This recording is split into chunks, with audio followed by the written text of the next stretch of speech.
Those millions, Sam Silverstein was starting successful businesses way back in college. Since then, he's generated more than $100 million in sales.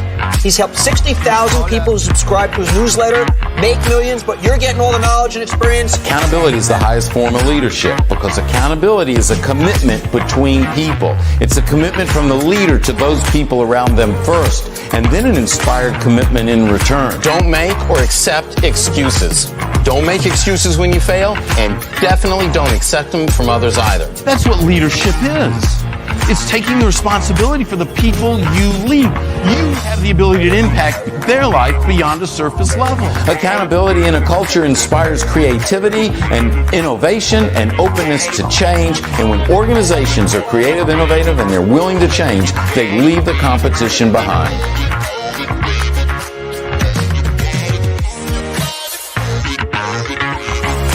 I want to share a view of accountability that is different from probably anything you've ever heard.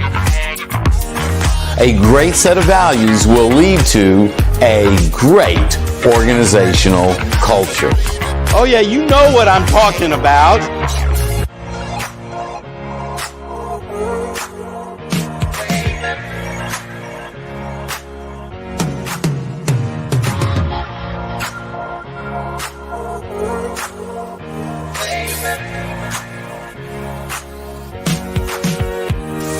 10 books later and a whole bunch of other stuff is passed through, but my focus is on accountability because what I discovered is that accountability is the foundation for becoming the best that we can become, both individually, but also as an organization.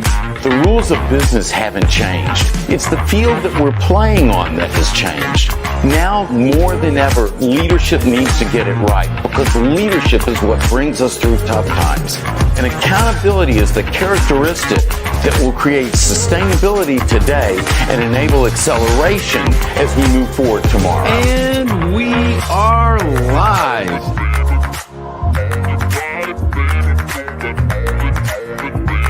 Sam, how are you doing today, man? I'm amazing, Victor. It's great to be here with you. Accountability is not a way of doing. Accountability is a way of thinking, and specifically, it's how we think about people.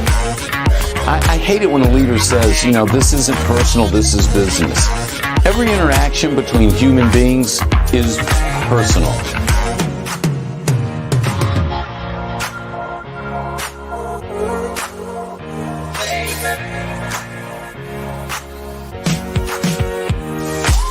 Good leaders always turn to the people they know that will have the right answer, right? They affect your life beyond the surface level. Along the way, you will discover there's some few bonuses that I've planted in there for you that I think will bring a lot of excitement.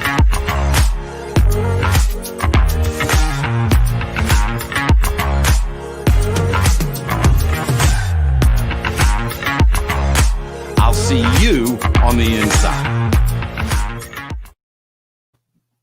And good afternoon. It is great to be with you today. We've got this whole new countdown timer that my buddy Chris Stone put together for me. We had another one and he actually edited, made it even better. I love people that are always trying to make things better. And so that's what we're going to talk about today, how to make things better in our relationships, not only personal relationships in our lives, in our community, and in our organizations. But, we got to start off and see who's here today. And Harjeet, thank you. Thank you for being here. And for that beautiful comment. Let's see. Every interaction with human being is personal. You better believe it is. And I think that that's what delineates, one of the major things that delineates the accountable leader from other leaders. And if you're in the house, be sure and post a comment. Let me know where you are. If you're watching this live, always love to know who's here. And if you are watching this on, I love that. Yeah, wakes us up. That's the goal. Got to be awake. Can't learn anything if we're sleeping through it, right? And if you're watching this on recording, if you're watching this after the fact, then put your comments down in the comments section. If there's something you want me to address on a further future live stream, if you have some thoughts or feedback, I just love to engage with you. So be sure and put that in there. All right. So today I have something really special for you planned.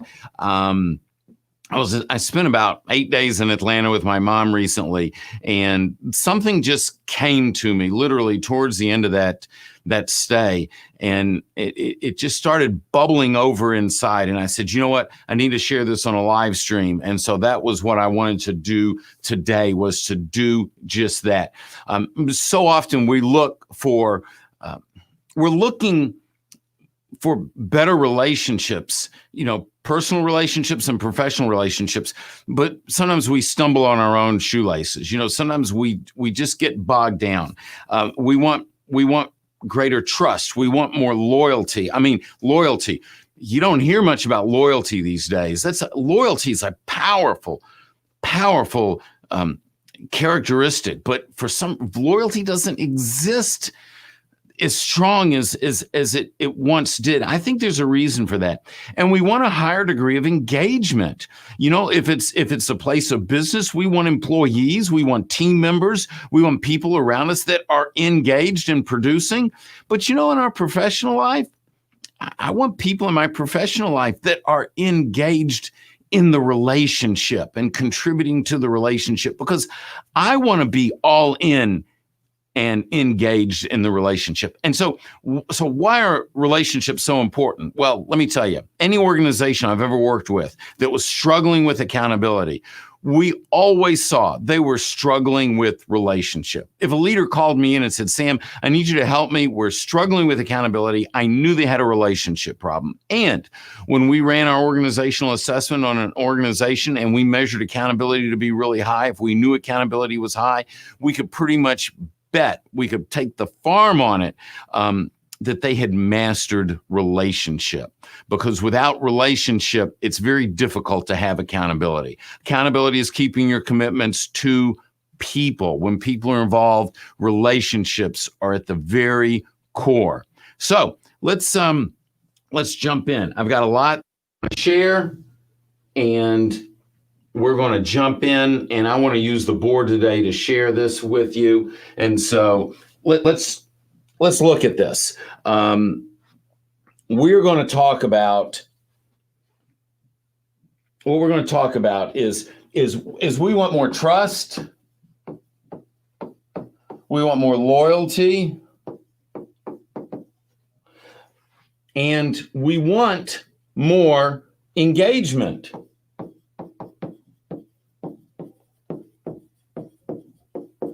We want people actively involved, actively participating. That's what engagement is. And when engagement is maximized, then good things happen. Good things happen. All right. So, what does it take to do this? What does it take to do this? And this is the key. We've got to be willing to give. If you want to get something, you've got to give something. We give first, and then we receive. If you want to receive greater trust, increase loyalty, more engagement, well, we need to give. And you'll notice there's a little period after each letter, because each of these letters, you got it, stand for something. So what does give stand for? Well, first, gratitude. The first thing is we've got to be willing to give gratitude. We need to be willing to show appreciation. Have you ever the leader, the boss or whatever that says, I don't understand, I pay them to do that job. Why isn't it getting done?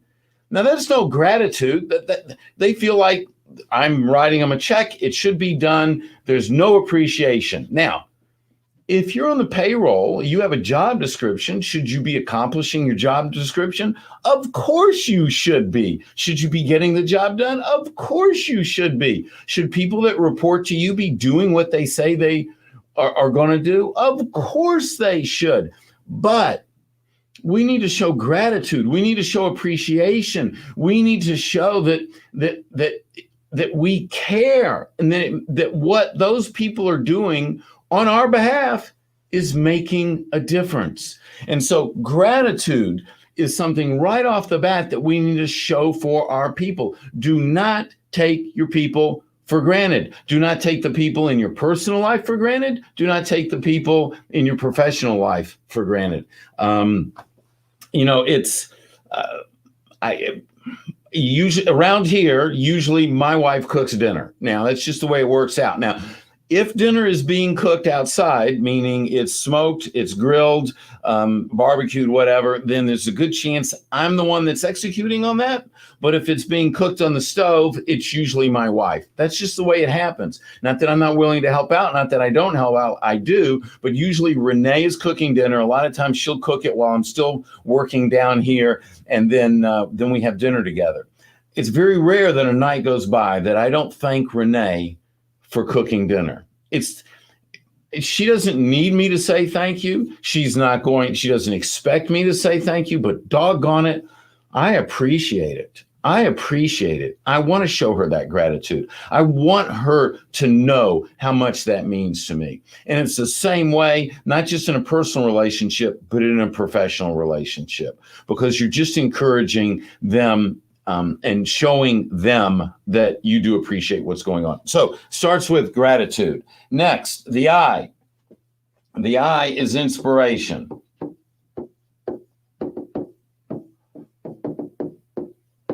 We need to inspire the people around us. We need to inspire the people around us. Now, how do we do that? We can give them a pat on the back. Attaboy, you can go do it. That's all fine and dandy. I think one of the greatest ways to inspire people to be their best, to reach their fullest potential, is by setting an example. And I think that by us setting that example, by us being accountable, by us working to be our best, I think that is inspiring. So I'm a big baseball fan. Many of you that know me, I love baseball. I love my St. Louis Cardinals. And two of the players that are long-standing members of the team became free agents at the end of the season. And that is in Adam Wainwright, the pitcher, and then our catcher. We had two players, Yadier Molina, our catcher, became free agents. And in this age of COVID, not knowing what the budgets are, the team has not yet moved to re-sign them. And whether they will or not, I don't know. But here's the point. These two players are seen as the leaders of the team. They are seen as the leaders of the team. Now, on in the paper and sports talk radio and all they're talking about, if they don't re-sign these players, who are the new leaders going to be? Who will be the leaders that'll step up and lead this team? And one of the players that was mentioned is our first baseman, all-star Paul Goldschmidt. And one of the things they said about Paul is they said Paul has this unbelievable work ethic. He's always working. He's always trying to perfect. And they mentioned another pitcher who they said, even between starts, because they have 5 days between starts, is always working out and doing the things between starts.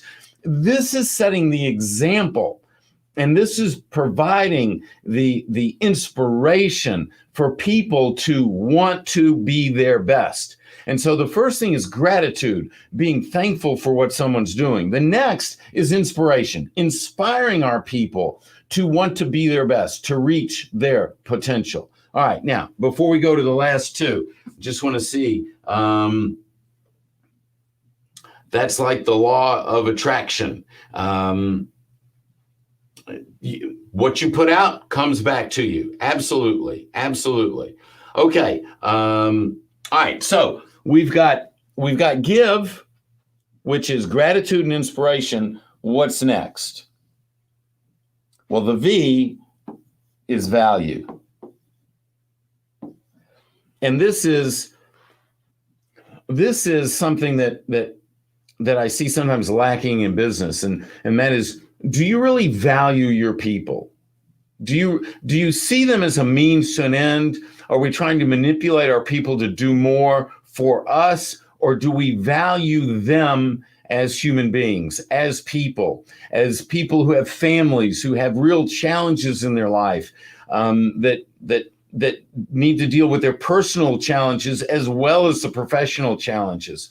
And so often it's kind of like the leader that says, I have 43 headaches and each one has a first name. I don't believe that leader values their people. I think that leader has one big headache, and that's themselves. That's the big problem. The big challenge is themselves. Do you really value your people? Do you see them as capable? Do you see them as having this tremendous potential? And this is critical, because what happens is we act in accordance with the way that we think. Action always follows belief. If we believe that our people are indeed have this enormous value as human beings, then we will treat them as such. And when we see people differently and we treat people differently and we commit to them differently, we get a different result because they are getting a different result. So, do you value your people? It starts internally. Now, the value that you have is going to show up in the gratitude. If you really value people, it's going to be showing up. It's going to show up back here through gratitude, but it's also going to show up in recognizing that they have real challenges and you will be there for them in those challenges because you value them as people, not just as a means to an end. As so many leaders and organizations, they see accountability as a way of manipulating people to do more. That's not what accountability is. Accountability starts with us. We're accountable to them.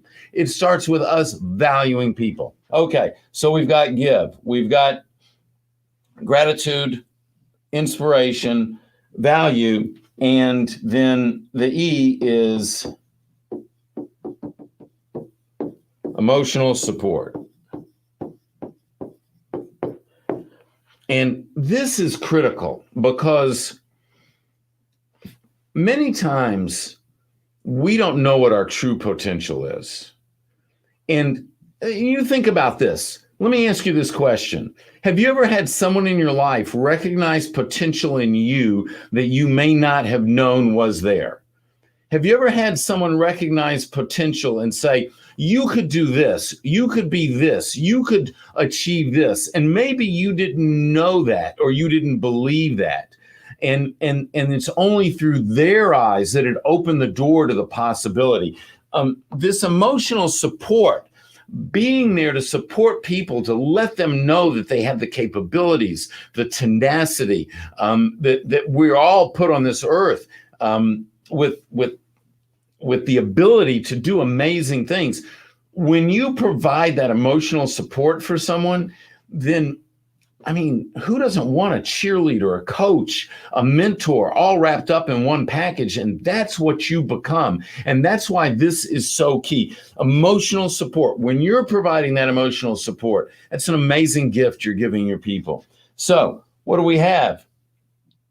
Trust, loyalty, and engagement is the outflow when you give. And that outflow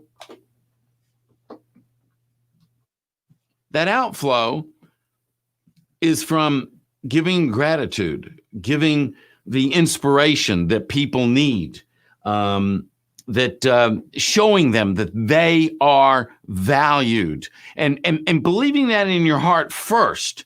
Because when you believe that in your heart first, then what happens is it shows up certainly in the way that you act and the way that you treat them.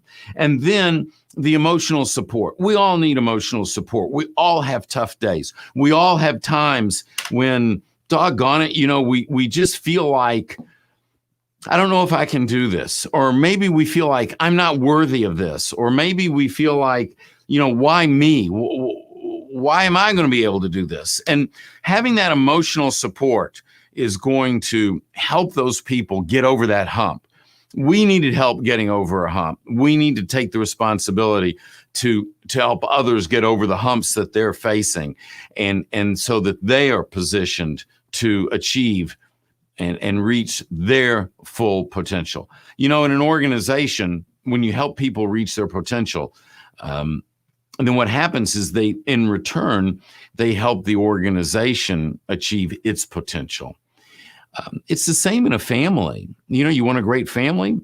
We got to be helping all those family members be their very best, because then they're in a position to contribute their very best back to the family. And then when we look at the community that we live in, and my mission is to build a more accountable world. I believe that we do that by first being accountable as individuals, and then working in the community to build a more accountable community. And if we can make a difference in the lives of the people in our community, that's going to go a long way, because that will always come back as well. All right. Any questions or comments at this point? This is always a good time to stop for questions or comments. Want to make sure that I'm addressing everything that you have. And it doesn't matter whether you're on LinkedIn or YouTube or Facebook, they flow through. Again, if you're watching this if you're watching this as a recording, then don't hesitate to put your questions in the comments, and I see all those, and I'll get back and I'll answer each and every one. All right, so here's where we are. We're coming down. This is going to be our last live stream of the year. I didn't live stream 2 weeks ago because I was in Atlanta with my mom dealing with a health issue, and I think we got her in a pretty good place. So that was my focus for those 8 days, and I appreciate you showing back up now. But we will be back at this in 2 weeks from today, which means that according to my calendar, that's going to put us on Wednesday, the 6th of January, and I'm going to be working on some things for that. And at that time, I think we're going to also be announcing what our plans are with opening up our pivot course, because we are planning on opening and offering the pivot course again after the first of the year. And so I'll have some more information on that. I want everyone to have a wonderful holiday season. We might not be able to be together with all our family like we want to be physically together, but take advantage of the technology, jump on Zoom, make phone calls, talk to people, do a drive-by if that's what it takes. Please stay safe, share your love with the people in your lives, have a wonderful holiday season, have a happy new year, and I look forward to connecting with all of you again after the first of the year. Everyone stay well, and I'll see you soon.